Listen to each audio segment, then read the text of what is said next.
बिना नेता के रूम के बगैर 90% महिलाएं राजनीति कर ही नहीं सकती। गंदे लोगों की गंदी ही बोली हो सकती है और गंदी ही मानसिकता हो सकती है। क्या वो किसी बगर माँ के पैदा हो गए थे? क्या उनके घर में बहन नहीं है या उनके बेटी नहीं है? उनको शर्म आनी चाहिए और लिहाज आनी चाहिए। मैं कहती हूँ अगर कहीं चुल्लू भर पानी मिल जाए तो उसमें डूब कर मर जाए।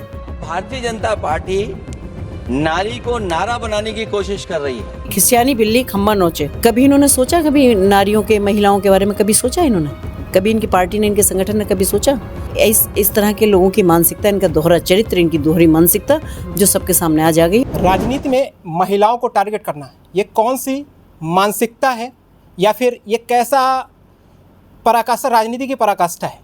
जिस तरीके से बिहार हो, असम हो, पश्चिम बंगाल हो या उत्तर प्रदेश, जैसे अभी आरक्षण बिल आया जिस पर सपा मुखिया ने कहा जैसे जन आक्रोश जो रैली है, महिला पदयात्रा है, वो लखनऊ से निकाली जाती है और आज वाराणसी से। तो अखिलेश यादव कहते हैं जो उसमें महिलाएं आई हैं उनको यही नहीं पता है वो किस में शामिल हुई हैं। तो मेरे साथ उत्तर प्रदेश महिला राज्य आयोग की अध्यक्ष बबीता सिंह चौहान है। पहले तो आपको बहुत बहुत स्वागत है जी। बहुत बहुत धन्यवाद। जिस तरीके से आप जन आक्रोश महिला पदयात्रा में शामिल हुई थी, उसके बाद अखिलेश यादव कहते हैं कि जो इस यात्रा में महिलाएं आई थीं उनको यही नहीं पता था कि वो काहे इसमें आई हैं, किस लिए आई हैं। देखिए, मैं आपसे पूछना चाहूँगी या आप उनसे पूछ लीजिएगा कि अखिलेश यादव वहाँ मौजूद थे उस पदयात्रा में या उस आक्रोश वाली में? क्योंकि जो वो आक्रोश था महिलाओं का, वो शायद उनके प्रति भी कहीं ना कहीं था ही, है ना? तो एक कहावत है कि खिसियानी बिल्ली खम्मा नोचे। मेरे ख्याल से तो ये ऐतिहासिक आक्रोश यात्रा थी जो कल रैली निकली है ये। तो मुझे लगता है कि अब उनके पास कुछ नहीं है और इतनी महिलाओं का आक्रोश को उन्हें झेलना तो पड़ेगा ही पड़ेगा। तो अब वो क्या कहें? अब वो यही कह के मिटा सकती, क्योंकि महिलाएं कोई इनसे लड़ने नहीं जा रही। महिलाएं बहुत सभ्य होती हैं और बहुत सहनशील भी होती हैं और जो सह भी रही हैं, सह इसलिए रही हैं क्योंकि जैसा मैं अभी बताऊंगी कि आप नारी शक्ति वंदन की बात कर रहे थे, क्योंकि शायद यही डर था उन्हें कि फिर वो ये बात नहीं कह पाते, जिसकी वजह से उन्होंने ये 33% का जो आरक्षण था और उसको नहीं आने दिया। मैं कहूँगी उनके लिए बहुत ही दुर्भाग्यपूर्ण है। महिलाओं के लिए नहीं है। महिलाओं को तो आज नहीं तो कल मिलेगा, वो तो उनको तो आदत है संघर्ष करने की और अभी तक संघर्ष कर ही रही हैं वो लगातार। ठीक है, 93 में संविधान लागू हुआ था, कहीं उसमें नहीं लिखा हुआ कि महिलाओं को आप इतना पीछे रखो या महिलाओं को आगे नहीं बढ़ाओ। ठीक है, उसके बाद निरंतर इतने साल से संघर्ष कर रही हैं तो उनको तो आदत है संघर्ष करने की और वो करेंगे और जब तक करेंगे जब तक ये इसको बिल को पास नहीं करवा लेंगे। पर मैं इस तरह के लोगों की मानसिकता, इनका दोहरा चरित्र, इनकी दोहरी मानसिकता जो सबके सामने आज आ गई और इसका इनको विरोध जितना महिलाएं के प्रति, इनके प्रति जो महिलाओं का आक्रोश है उसे झेलने के लिए भी इनको तैयार रहना चाहिए। अखिलेश यादव एक बात और कहते हैं कि जो भारतीय जनता पार्टी है वो नारी को नारा बनाने की कोशिश कर रही है। मुझे लगता है कि अब मैं क्या ही कहूँ इनके लिए, क्योंकि कभी इन्होंने सोचा, कभी नारियों के, महिलाओं के बारे में कभी सोचा इन्होंने? कभी इनकी पार्टी ने, इनके संगठन ने कभी सोचा? यही उत्तर प्रदेश है जिसमें बैठी हुई हूँ कि मैं 5 बजे तक, अगर 5:30 बजे तक भी ऑफिस में बैठी हूँ तो बहुत बड़ी बात है। न जाने कितनी लड़कियाँ, कितनी महिलाएं ऐसी थी कि सिर्फ इस खौफ से घर में बंद रहती थी कि कहीं कोई ऐसा नहीं हो कि सड़क पर कोई गुंडा मिल जाए, ले जाए उठा के। समझ लो, ये दिन भी, ये टाइम भी यूपी का था और आज वो इस तरह की बातें कर रहे हैं कि तो मैं कहती हूँ ना, जवान पे लगाम नहीं होती किसी की। मेरे मुंह से कुछ ऐसे अभद्र शब्द कभी नहीं निकलते, कभी भी किसी भी उसमें। पर मैं कहती हूँ कि लोगों को अपनी जवान पे भी लगाम रखना चाहिए और क्या बोल रहे हैं इसको भी सोच लेना चाहिए, क्योंकि या तो उन्होंने कुछ महिलाओं के लिए इतने बड़े बड़े काम करके छोड़ दिए हों, कभी महिलाओं के बारे में कभी एक जिक्र भी किया हो, कभी एक बात भी की हो, तो शायद वो कह सकते थे कि साहब बीजेपी ने ये नहीं किया और हमने ये किया था। अब एक आया था, उनको एक अवसर मिला था उनको कि सारी हमारी माताएं बहनों का सबका आशीर्वाद उनको मिलता कि वो ये जो महिला बिल था इसको अगर वो पास कराते। मैं कहती हूँ अभी भी वक्त है, क्योंकि जितना भावुकता से अनुरोध किया था हमारे प्रधानमंत्री जी ने, मैं उनके लिए कहना चाहूँगी कि उसके बावजूद भी नहीं उनको समझ में आया।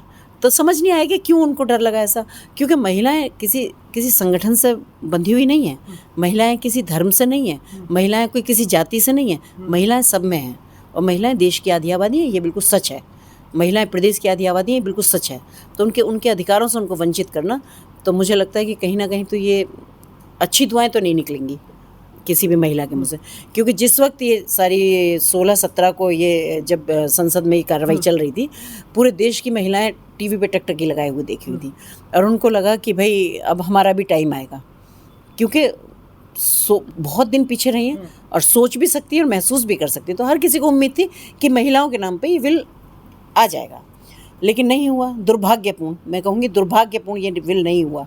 इतनी रिक्वेस्ट करने के बाद भी कि प्रधानमंत्री जी कह रहे हैं और सबसे ये कह रहे हैं कि भाई ठीक है, मैं इसका श्रेय आप लोगों को दे दूंगा, विपक्ष को कह रहे हैं मैं श्रेय आप लोगों को दे दूंगा, कह रहे हैं कि भाई अपनी, मैं चाहता हूँ कि जब आप वोटिंग करने आए तो अपनी माताएं बहनों से सबसे आशीर्वाद लेके आए। क्यों लेके आए? क्योंकि जिससे तुम्हारी कॉन्शियस अंदर से बोले ये कि भाई जो हम करने जा रहे हैं वो एक सही काम करने जा रहे हैं, जिसमें राजनीति की गंदी बू ना आए। कम से कम ये रहे कि हाँ, अगर जो काम किया वो सारी महिलाओं के लिए किया। प्रियंका गांधी हैं जो कहती हैं कि ये लोकतंत्र की बहुत बड़ी जीत है, जो बिल गिरा है उसके पीछे कहती हैं कि लोकतंत्र की बहुत बड़ी जीत है। क्योंकि प्रियंका गांधी जी अपनी सही जगह बैठी हैं ना, तो वो नहीं बोलेंगी तो कौन बोलेगा? प्रियंका गांधी जी और उनको, या मैं कहती हूँ और भी कोई महिलाएं, देखिए इन्होंने अपने अपने घरों की महिलाओं को सबको ठीक ठीक जगह बिठाया हुआ है, ठीक है, बाकी महिलाओं को ये क्यों आने देंगे? अगर कल को आरक्षण होता है तो जहाँ सीट होगी वहाँ इनकी भी कोई महिला ही लड़ेंगी और बाकी जो दूसरे जो पार्टी हैं उनकी भी महिलाएं लड़ेंगी। तो मुझे लगता है ना, घबराने की ज़रूरत तो नहीं, पर शायद घबराहट इसलिए हो कि जहाँ इनके घरों की महिलाएं लड़ेंगी वहाँ हो सकता है कोई और ज़्यादा सशक्त महिला आ जाए और इनको भी घर में बिठा दे। तो मुझे लगता है कि इनको कई तरह से बहुत डर था ये इस बात का कि अगर महिलाओं में अगर नेतृत्व करेंगी तो फिर मामला गड़बड़ हो जाएगा कि कहीं फिर इनको घर ना बैठना पड़ जाए। तो क्योंकि नेतृत्व की कमान नहीं देना चाहते महिलाओं के हाथ में, पर महिलाएं नेतृत्व लेंगी भी और करेंगी भी। एक बिहार के बहुत बड़े नेता हैं पप्पू यादव, जो महिलाओं को लेकर बहुत बड़ा बयान दिए हैं। 90% महिलाओं को लेकर जो बोला आपने सुना होगा, ये बयान राजनीति में महिला को टारगेट करने वाले बयान। क्या लगता है, वोट की राजनीति हो रही है? क्या राजनीति, महिलाओं को टारगेट क्यों किया जा रहा है? गंदे लोगों की गंदी ही बोली हो सकती है और गंदी ही मानसिकता हो सकती है। मैं कहती हूँ ना, अगर कहीं चुल्लू भर पानी मिल जाए तो उसमें डूब कर मर जाएं, समझ गए? पर वो जितनी बड़ी आकृति के हैं उनको चुल्लू भर पानी भी शायद मना कर देगा कि इसमें डूबने के लिए तुम्हारे लिए जगह नहीं है। आकृति को, हाँ, उनको इतनी गंदी भाषा बोलने से पहले अपने परिवार के अंदर भी देख लेना चाहिए था। क्या वो किसी बगर माँ के पैदा हो गए थे? क्या उनके घर में बहन नहीं है या उनके बेटी नहीं है? उनको शर्म आनी चाहिए और लिहाज आनी चाहिए, जबकि वो इतने इंपॉर्टेंट पदों पर भी रह चुके हैं यहाँ और एक पब्लिक फिगर है। उसके बावजूद भी अगर इतनी गंदी भाषा बोलते हैं तो मैं कहती हूँ अगर चुल्लू पर पानी मिल जाए तो कहीं डूब के मर जाए। ठीक है, बहुत बहुत धन्यवाद। आपने देखा मेरे साथ राज्य महिला आयोग की अध्यक्ष बबीता सिंह चौहान थी, जो साफ तौर पर कह रही हैं जो पप्पू यादव हैं, बड़े नेता हैं बिहार के अपने आप को, और जिस तरीके से बड़े नेता ने जो बयान दिया है उसको लेकर उन्होंने बोला है साफ तौर पर कि चुल्लू भर पानी भी कम पड़ेगा डूब के मरने के लिए। Bureau report, media LAN network, Lucknow.